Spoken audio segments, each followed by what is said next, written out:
Well, it's a little early in the morning. It's just a little past 8 o'clock in the morning, and one of my tires says it's low on air. I think if I was out in this temperature, I'd be a little low myself. Sitting there and defrosting the windows.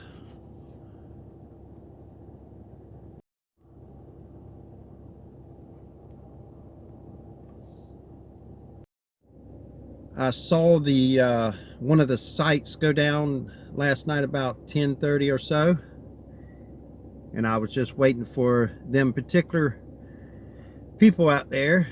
We only have like 3 in this park. Most of the other parks I don't have no issues with people that when it goes out, I send an email and they actually check their emails. For some reason, you get these people that basically just want to complain and say, oh, the internet's out again.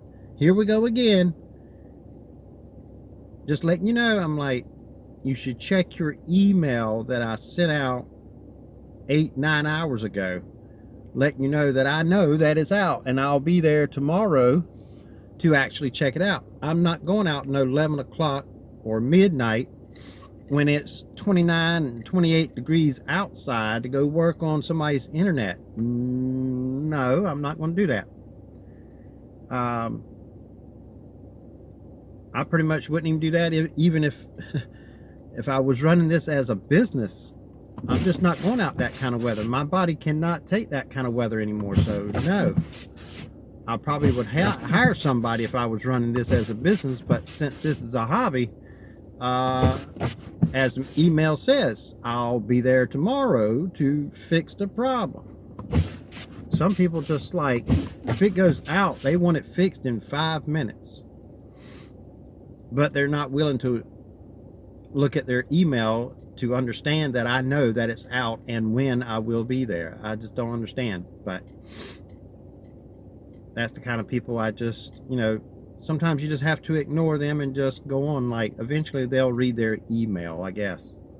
I don't know.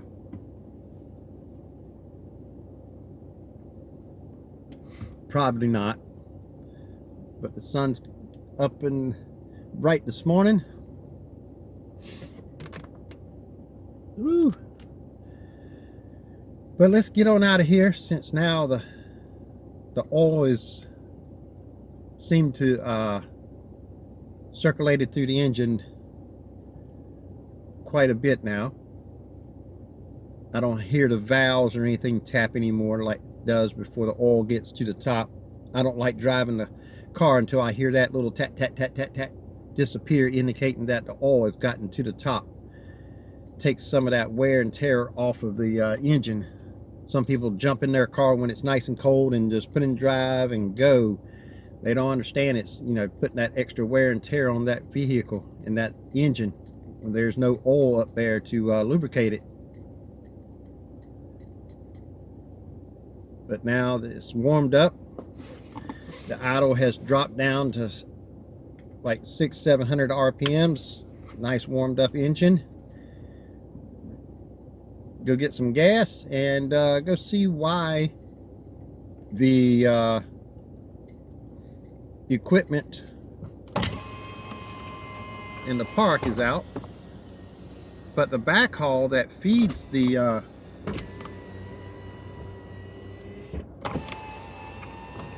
backhaul radio that feeds this radio that's in the park is still up and running. So it's something in the park itself. Last time it did this, somebody turned off the power to the tower itself. They flipped the wrong breaker. So we're gonna go see if that's what the issue is, and we'll see you there. Well, here we are, and it's gonna be a mystery because I got here and the first thing I did is looked up here and see if I can see any lights, see if it's lost power or anything, and you see the lights just communicating, going like crazy.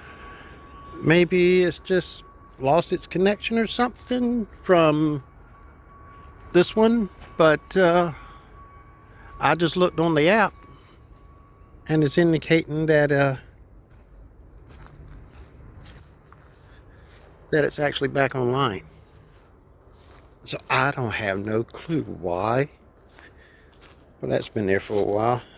They buried it actually in the ground. I don't think they're made to be buried, but it is.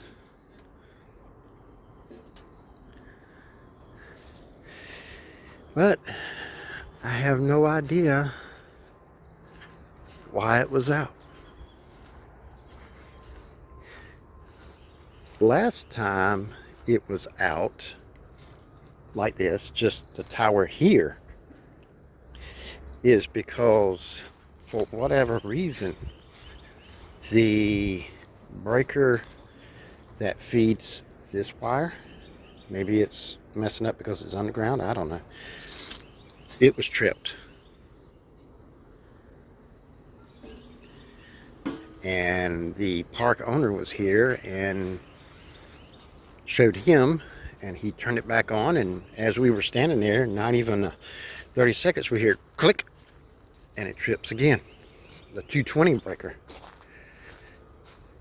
And he turned it back on 2 or 3 times, and then it stayed on. I don't know if he ever replaced it or anything like that, but it hadn't gone off again.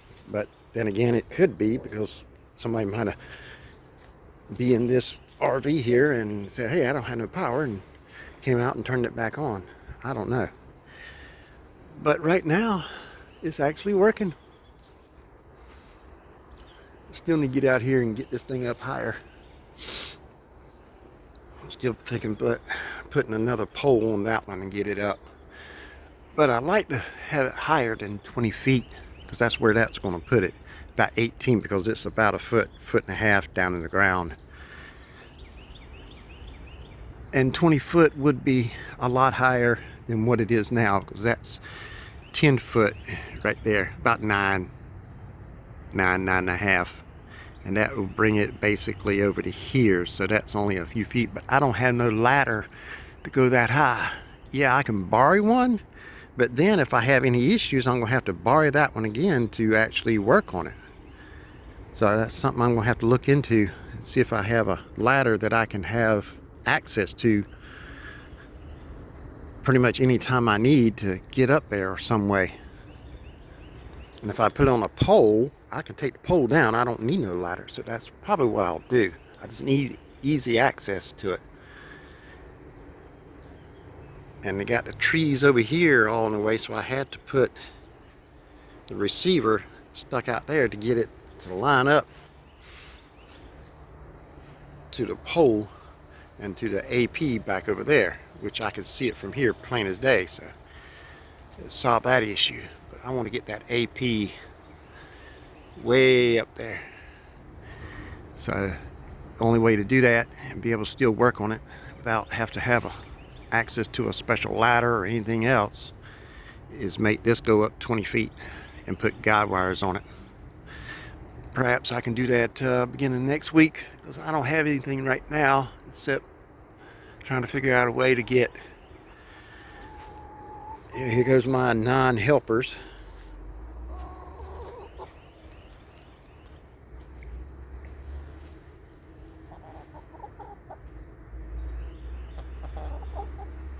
What you doing this morning? Huh? What you doing this morning? What you doing this morning? You gonna pick up my phone?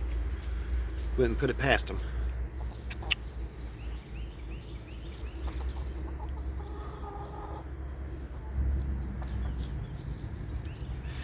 Yeah, I think they got about 6 or 7 of them around here, the owner. But yeah, I have no idea what made it go out, because it was back on by the time I got here. Have no idea. It was a nice little trip this morning.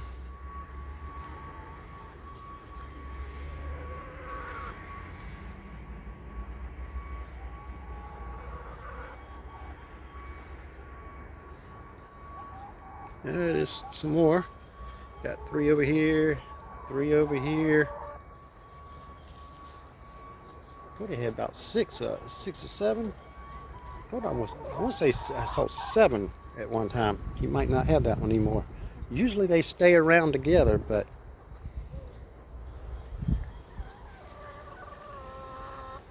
got a pin back there that it keeps them in.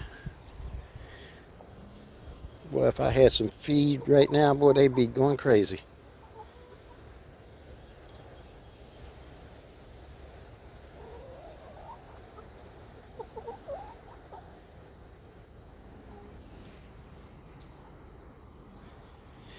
Well, I guess I just have to leave this one like it is because it's working.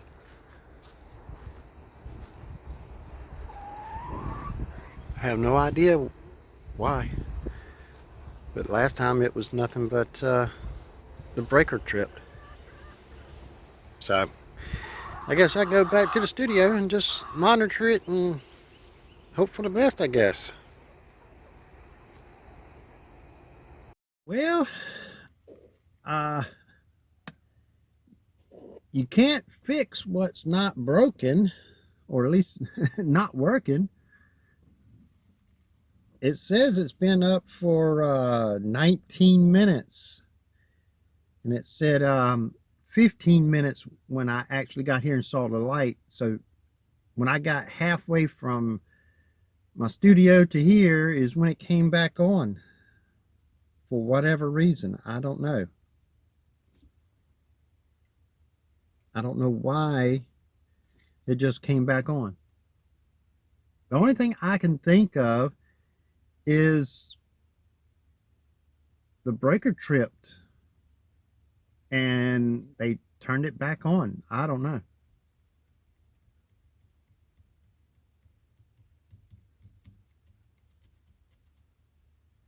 I have no idea.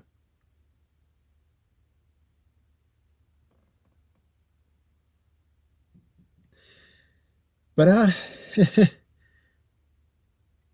only thing I can do now is just go back and sit in a nice warm studio and edit this video and watch it on the monitors and see if it acts up again. That's the only thing I can actually do.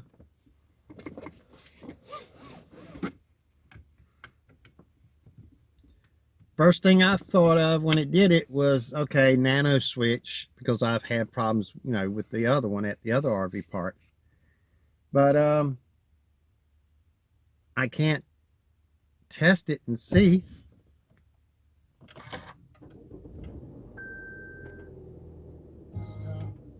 I can't test it unless it's actually acting up to the point where I can get it to reproduce the issue. But it dropping out and turning back on, I'm just going to let it run. Monitor it all the way to the house and see if it turns off again.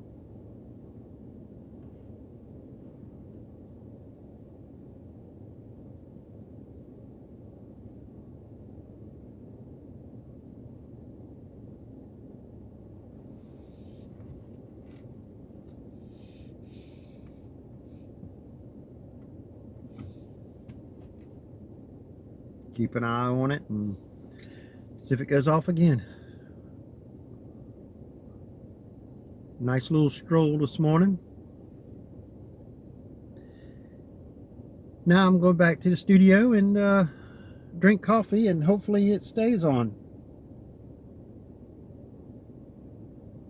But that's the way it goes sometimes. You know, thing will go out and you go out to it, and before you get there it turns back on. And you'll wonder, you know, from then on, why did it go out? I'm going back to studio and get me some more coffee.